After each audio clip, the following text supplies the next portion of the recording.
Halo semuanya, memang sudah lama sejak kita melakukan video ini, cuman melihat apa yang sedang terjadi, kami rasa ini adalah hal yang penting untuk kami utarakan. Kami hari ini pakai baju hitam karena kami semua sedang berduka, sedang bersedih tentang apa yang terjadi di negara Indonesia ini. Ya, dan sebelum kita memulai, kami berdua pengen mengucapkan turut berduka cita kepada saudara Afan Kurniawan, supir ojek online yang ditabrak dan dilindas oleh Brimob dan meninggal dunia. Kita ingin mengucapkan bela sungkawa kepada keluarga, rekan-rekan yang ditinggalkan, semoga diberi ketabahan dan kejadian ini menjadi refleksi untuk kita semua ya. Beliau sungguh adalah pahlawan Indonesia yang gugur dalam melaksanakan tugasnya. Ya. Sebelum kita bahas ke situ, kita akan tarik mundur lagi. Apa sih sebenarnya yang terjadi di demo-demo ini? Apa tuntutan-tuntutan dari kita semua untuk Dewan Perwakilan Rakyat? Nah, jadi demo ini muncul karena ada pemberitaan tunjangan DPR yang naik drastis. Adanya tunjangan-tunjangan yang banyak sekali dan sampai di angka yang tidak masuk akal menurut kami semua. Lalu banyak sekali statement-statement dari yang harusnya menjadi perwakilan rakyat yang juga tidak mewakili dan tidak bijak sebenarnya untuk diucapkan. Contoh ketika adanya isu tunjangan tersebut, lalu mereka menanggapinya dengan kata cuma segini, cuma 12 juta, cuma segini, ini tidak besar. Dan ada juga yang bilang yang protes itu adalah orang tolol dan semuanya. Jadi banyak sekali statement-statement yang sebenarnya tidak bijak yang keluar dari mulut Dewan Perwakilan Rakyat. Adapun yang bilang karena ini semua masuk akal karena perjalanan menuju kantor itu harus menempuh macet. Yang ironisnya kemacetan ditempuh biasanya dengan mobil mewah yang juga hasil dari fasilitas pajak dan rakyat yang membayar. Ya. Bagaimanapun ini semua terjadi setelah ketika pengumuman adanya kenaikan dalam tunjangan, sebuah video dan footage viral di dalam kantor Dewan Perwakilan Rakyat. Para orang-orang ini yang seharusnya mewakilkan rakyat, mewakilkan kami semua joget-joget dengan gembira. Tentu ini menimbulkan rasa amarah, rasa kekecewaan dari seluruh rakyat Indonesia. Dan rasanya malu sekali ya mendengar banyak sekali statement dari anggota yang harusnya menjadi perwakilan rakyat gitu ya.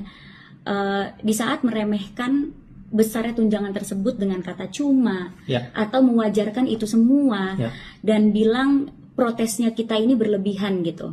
Apalagi kalau mempermasalahkan atau mengeluhkan soal pekerjaannya di saat naik mobil mewah, rumahnya bagus, pakai barang branded gitu ya. Dan bukan hanya mengenai hal itu. Permasalahan dari ini semua adalah tunjangan naik, mereka berbahagia. Sedangkan tunjangan itu dinaikkan dari hasil pajak yang juga dibayar oleh rakyat, yang wajib dibayar oleh rakyat. Kok bisa mereka memberikan pembelaan terhadap tunjangannya tersebut dan membandingkan dengan pekerjaannya? Di mana pekerjaannya bisa kita lihat dari gaya hidupnya sangat mewah dan berkecukupan gitu ya. Tapi kalau misalnya kita lihat di daerah-daerah, kebetulan aku juga baru pulang dari Nusa Tenggara Timur, aku ke salah satu desa namanya Desa Kuaitai yang lagi terkena bencana alam, jalanannya banyak rusak, rumahnya hancur, banyak anak-anak sekolah yang harus jalan kaki ke sekolahnya, kehilangan orang-orang yang mereka sayang. Dan dengan fasilitas yang sangat minim tersebut, dengan keadaan yang sangat miris tersebut, guru-guru di sana tetap mengajar, anak-anak di sana tetap jalan ke sekolah, jalan kaki, menempuh perjalanan yang udah rusak, dan sebenarnya bahaya ya untuk anak-anak melewati jalan itu karena habis kena longsor, untuk menimba ilmu gitu, dan tetap melakukan pekerjaannya dengan senyum, nggak mengeluh, nggak teriak-teriak minta tunjangan yang besar, padahal jasanya sangat besar sebenarnya untuk bangsa ini. Jadi itu yang membuat aku sebenarnya marah banget ya pas ngelihat statement-statement, ya kan cuma segini, ya kan wajar aja tunjangan ini segini.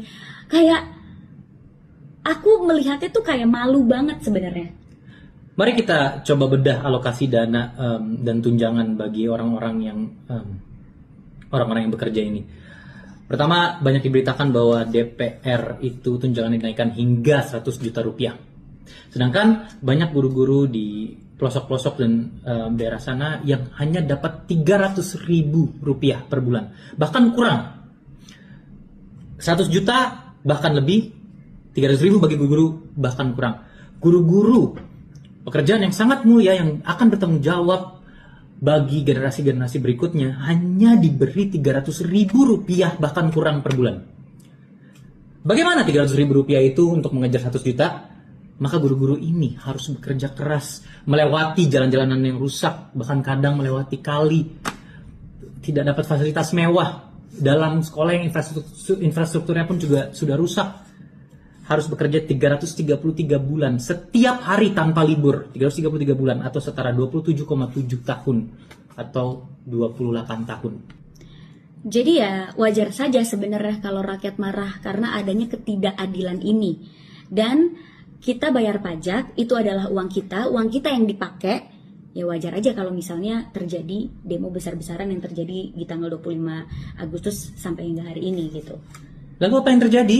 Yang terjadi adalah sebuah institusi yang seharusnya melayani dan mengayomi para rakyat, melayani dan mengayomi kami semua, malah justru menindas, melempari gas air mata, memukuli, menyeret, menabrak orang-orang yang juga membayar dan menggaji mereka. Bagaimana ini? Ini dulu sempat 5 tahun lalu di tempat aku, Minnesota, itu terjadi police brutality 2020. Kasusnya mungkin Anda tahu mengenai George Floyd. Ketika seorang polisi, beberapa polisi bahkan, tapi seorang polisi menaruh lututnya di leher orang, dan ini masalah rasisme, police brutality, diskriminasi menjadi sangat luas sehingga ada riot. Ini terjadi, seluruh dunia tahu. Dan kurasa apa yang terjadi di Indonesia mungkin lebih parah daripada itu sekarang. Aku ada di saat itu terjadi di Minnesota, aku melihat itu semua. Tapi apa yang aku lihat sekarang, menurut aku jauh lebih menyedihkan dari apa yang terjadi sebelumnya. Ini sudah pengkhianatan menurut aku. Ya, dan malah sebenarnya ya, kasus saudara Afan Kurniawan adalah salah satu contoh dari ribuan kejadian yang udah terjadi bertahun-tahun ini atas ketidakadilan hukum dan penyalahgunaan kekuasaan. Ini bukan berita pertama, justru ini nggak tahu udah berita keberapa tentang masyarakat, rakyat sipil yang dipukuli, yang tidak diadili, dihukum. Dan itu termasuk hal-hal yang jarang diobrolin ya, soal mobil fasilitas rakyat yang dipakai menggunakan strobo dan pengawalan. Kurangnya transparansi dalam pelaksanaan sistem ini sangat, bukan hanya memprihatinkan, tapi sangat-sangat merugikan kita semua sebagai rakyat Indonesia yang cinta akan negaranya.